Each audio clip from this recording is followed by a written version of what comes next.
E aí pessoal, tudo bem com vocês? De volta aqui no seu domingo para começar muito bem 2024. Vamos falar sobre isso, eu vou comentar aqui sobre ações que eu estarei comprando, inclusive, talvez agora em janeiro, no decorrer aí de 2024. E vou comentar aqui também algumas empresas aí que vocês têm me perguntado bastante. Então olha só, vamos começar falando aqui das elétricas, né? Vocês me perguntam muito de empresas elétricas. Eu vou começar destacando aqui a Taesa. A empresa anunciou mais um dividendo, né, um montante aí de 228 milhões, que serão cerca aí de 22 centavos por cada ação ordinária e preferencial e cerca de 66 centavos por cada unit. O pagamento vai ser no dia 16 de janeiro de 2024, com base na posição acionária do dia 3 de janeiro de 2024, ou seja, a data com então é até o próximo dia 3 de janeiro. Então, eu vou aproveitar aqui para listar também aqui essas outras elétricas, a Neoenergia e também a Transmissão Paulista, porque são as elétricas aí que eu tenho em carteira e que vocês têm me perguntado bastante, inclusive. E aí, falando da Taesa especificamente, vocês têm me perguntado se é hora de rever aí o preço teto. Olha, eu acho que ainda não, tá? Eu fiz o preço teto aqui há uns meses atrás, né? Fixei R$ 35, abaixo disso aí vejo interessante e não vejo ainda por que mudar. Eu sigo comprado, não estou fazendo aportes em Taesa, sigo recebendo os dividendos e se cair abaixo dos 35 eu compro. Se não cair, eu sigo olhando outras opções. Simples assim, tá pessoal? Porque para mim, entre escolher, por exemplo, por Taesa em 38 e Transmissão Paulista em R$ 26, eu prefiro Transmissão Paulista. E a tese principal aqui do porquê que eu prefiro a Transmissão Paulista é muito fundamentada em relação à RAP, né? A receita anual permitida. A Transmissão Paulista, pelo menos aí nos próximos 20 anos, né? Ela tem receita anual permitida garantida, entre aspas, ela não vai ter nada vencendo aí, pelo menos não dentro dos contratos relevantes. Então são pelo menos 20 anos aí garantidos, né? Já a Taesa é possível que ela tenha uma queda relevante aí a partir de 2030 em relação à RAP, tá? Então a visão de longo prazo para a Transmissão Paulista é mais clara, na minha visão,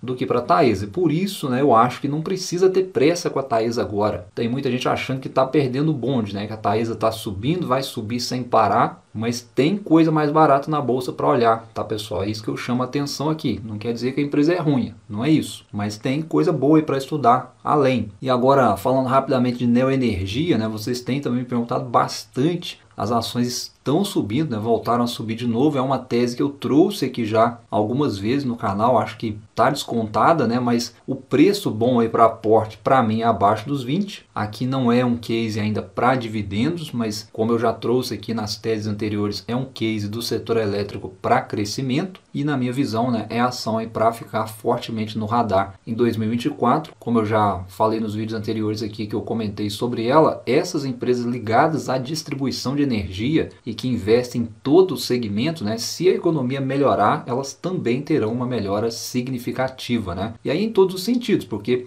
o aumento do consumo, né, que a gente pode ter, isso pode gerar um maior faturamento, a melhora econômica, né, que gera também menor inadimplência para essas empresas que estão mais expostas a esse risco, então ele acaba diminuindo, consequentemente queda de juros, né, que possibilita mais investimentos para essas empresas com taxas maiores, né, o mercado gosta disso. Ou no mínimo aí, né, se ela não tiver investimento nenhum para fazer, ela vai ter uma melhora no resultado financeiro, o que é bom também. Além do que, né, economia girando bem, essas empresas elas saem do risco aí de canetadas e não reajustes de tarifas, que desde a pandemia para cá, né, foi o terror dessas empresas, assim como das empresas de saneamento também principalmente. Então, respondendo aí a quem perguntou, é um pouco aí da minha visão para a Neoenergia, olhando crescimento, e para as duas elétricas aqui transmissoras, Taesa e Transmissão Paulista, sigo fortemente no radar com Transmissão Paulista e sempre avaliando aí Taesa em menores preços se acontecer. E dito isso, agora eu quero falar também da Caixa Seguridade. É outra empresa que eu trouxe recentemente aqui a tese para 2024 e alguns comentários também, né? Foi inclusive nesse vídeo aqui onde eu falei junto aí com a BB Seguridade. Depois, se você não acessou, não assistiu o vídeo ainda, acessa aí, vou deixar no card, mas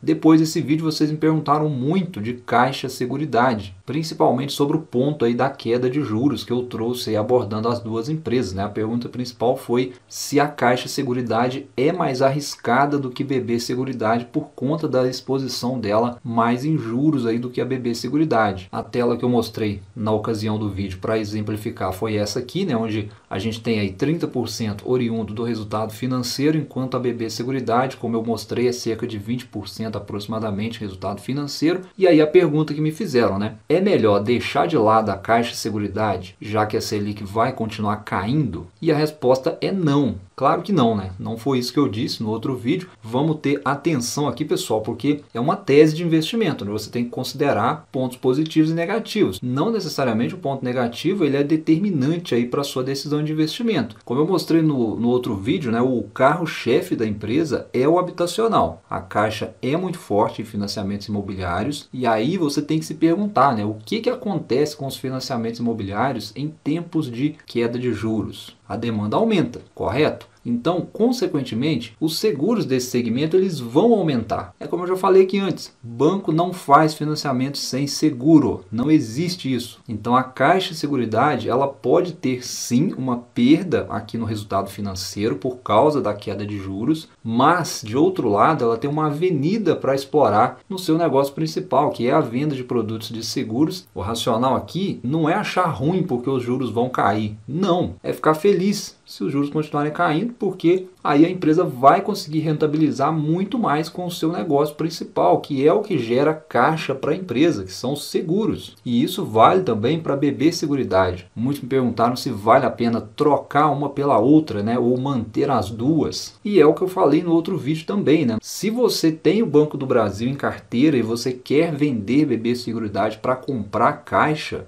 é justo, porque você já tem o Banco do Brasil, que é o maior sócio aí da BB Seguridade, vamos dizer assim. Mas, se você não tem Banco do Brasil, não tem por que você vender BB Seguridade, não faz sentido. Ah, mas eu quero manter as duas empresas em carteira, faz sentido? Olha, se você faz como eu faço, né? Ficar exposto, por exemplo, em 10% para cada empresa consolidada da sua carteira, e aí você quer manter duas empresas do mesmo setor, basta dividir em 5% para cada uma. Pronto, segue o barco. E aí com o passar do tempo você vai ajustando a posição. Isso aqui, pessoal, são empresas muito tranquilas para investir. Não vejo por que se preocupar. Não interessa se os juros vai cair ou não. Foca no potencial do crescimento de seguros. São ações para receber dividendos. Elas pagam mais de 80% do lucro para você, investidor. E aí vocês têm perguntado muito também, né, sobre Datacom. E aí eu lembro, né, que a BB Seguridade, geralmente no primeiro semestre, é em fevereiro, a Datacom, né, então ela deve revelar aí o valor do dividendo por ação em fevereiro. O mercado já está esperando aí pelo menos R$ 1,20 a R$ 1,30 por ação, né, dado aí o último fato relevante que ela já disponibilizou ao mercado. E já em relação à Caixa Seguridade, até o momento tem tido aí suas Datacom do primeiro semestre em abril, mas tem grande possibilidade da empresa mudar a política para trimestral. Isso ainda não está formalizado, mas já foi sinalizado aí pelos gestores da empresa. Então pode ser que aconteça agora em 2024 e se fizerem mesmo trimestral, aí sim, né, vai ficar perfeito aí para a carteira previdenciária principalmente, né, porque o investidor vai ter um fluxo aí de pagamentos em menos tempo. Na minha visão, para o investidor que está começando a carteira agora, é um diferencial aí que pode pesar na escolha para quem ainda não decidiu em qual investir. E sigo fortemente no radar aí para 2024. E dito isso, vamos agora falar de risco. Eu vou trazer aqui mais um case para estudo. É um case de risco, mas que eu tenho comprado e seguirei aportando aos pouquinhos, né? E vocês têm perguntado bastante sobre essa empresa. É a 3R. Essa aqui é uma empresa que eu comentei há uns vídeos passados, né, que eu me posicionei lá no fundo, no início do ano, mais ou menos em março aí, e que de lá para cá eu venho estudando bastante o case. E aí vocês me pediram para falar um pouco mais sobre a tese de investimento. Então, eu vou passar aqui rapidinho os pontos positivos e os pontos negativos, atendendo a quem pediu. Mas frisando mais uma vez, é um case de risco, tá, pessoal? Então, o primeiro ponto aí, né, para o investidor que está buscando uma petrolífera para a carteira, eu destaco aqui o fato de ser uma empresa dolarizada. E aí não é só isso, né? Aqui é receita em dólar e custos em real. Seria aí talvez um negócio perfeito, né, se não fosse a grande volatilidade. mas para quem tem estômago já é um atrativo importante o fato da empresa ser dolarizada com seus custos em real. O segundo ponto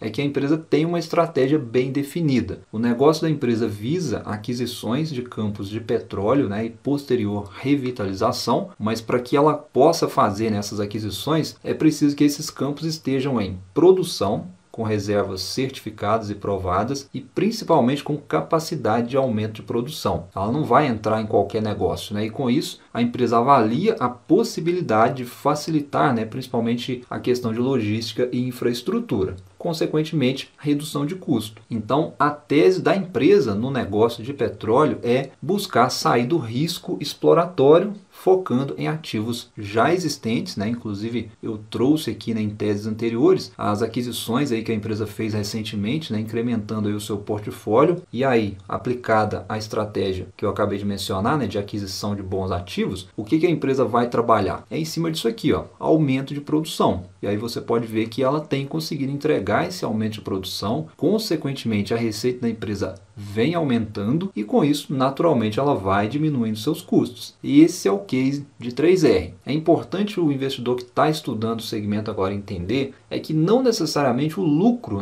a última linha ali, é o mais importante no primeiro momento. Não. Porque para ter lucro, primeiro eu preciso de um bom produto, Isso ela tem, é o petróleo, é uma matéria-prima essencial. Depois eu preciso de demanda para esse produto, a gente sabe que essa demanda existe. E posteriormente eu preciso transformar isso em receita. Feito isso, eu tenho um operacional lucrativo. Isso vale para qualquer empresa, é isso que importa. Não só para o empresário, dono da empresa, mas para você, investidor, que está buscando negócios promissores para investir. E isso a gente já viu aqui que a empresa está fazendo, isso é fato. Então o lucro a partir daqui ele é consequência. Então a tese em 3R ela é muito interessante, ela é até muito óbvia, mas tem os riscos, óbvio, E aí eu destaco dois riscos grandes aqui na minha visão e que estão além da empresa. E você, investidor, tem que estar ciente disso. O primeiro deles é a queda no preço do petróleo. Esse é um risco que ninguém consegue mensurar, tá? Se o petróleo subir, é muito bom para a empresa, mas se ele cair, é péssimo, porque a receita da empresa depende diretamente do preço do petróleo. Tudo bem que ela tem aí seus custos operacionais em real, mas num cenário de queda do petróleo, o mercado não quer nem saber disso. Tá? Atualmente, a gente tem observado aí uma estabilidade, e até uma alta aí nos preços do petróleo, mas a volatilidade da commodity ela sempre vai ser um risco para esse tipo de negócio. E isso vai além aí do controle da empresa. Tá? E aí eu trago o segundo ponto, o segundo risco, que é uma possível mudança regulatória, que pode ser, por exemplo, uma taxação a mais, um imposto a mais, e isso aqui é independente de governo,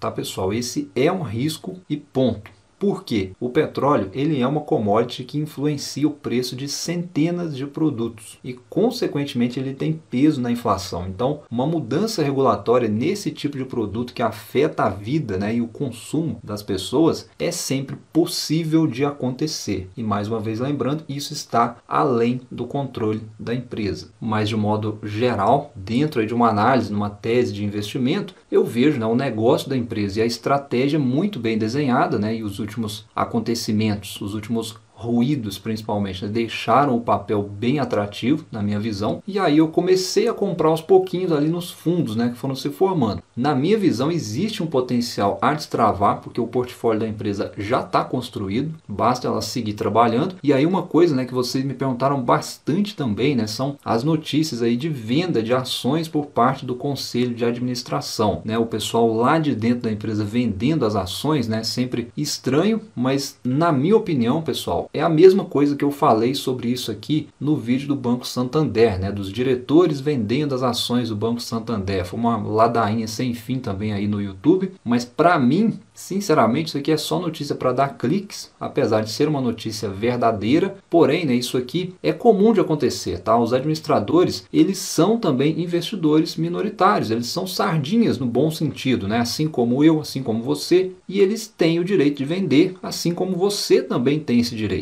O que você tem que saber é que isso não vai alterar a composição acionária da empresa. Não. Não vai alterar o negócio da empresa? Não, nada. Enquanto os sardinhas estão vendendo, os tubarões eles estão comprando. Veja só que recentemente, né, agora em dezembro, a BlackRock, que é a maior gestora do mundo, né, aumentou aí a sua participação na 3R, aumentou para 5%. Ou seja, o volume de vendas que os administradores fizeram não chega nem perto disso aqui. E isso aqui nos mostra, né, que tem gente grande olhando para a empresa, enxergando também o desconto. Então, no geral, eu acho que em meio a essa alta da bolsa, né, se tem ação descontada ainda para estudar, um desses cases é a 3R. Só lembrando, né, o que eu falei, é um case de risco. Sim, não é ação para dividendos, não é ação para iniciante que está montando carteira agora. Eu não recomendo se expor mais do que 3% da carteira. Dependendo do seu perfil, né, vai aí no máximo para estourar 5% de alocação. Mas é uma ação que eu também particularmente sigo forte aí no radar. Respondendo aí quem perguntou, todas aqui, né, todas as ações que eu trouxe aqui, eu estarei focando meus estudos nela em 2024 e quem sabe já aportando aí no início de janeiro agora, como é o caso aqui de 3R, devagar, sem pressa, o ano só está começando.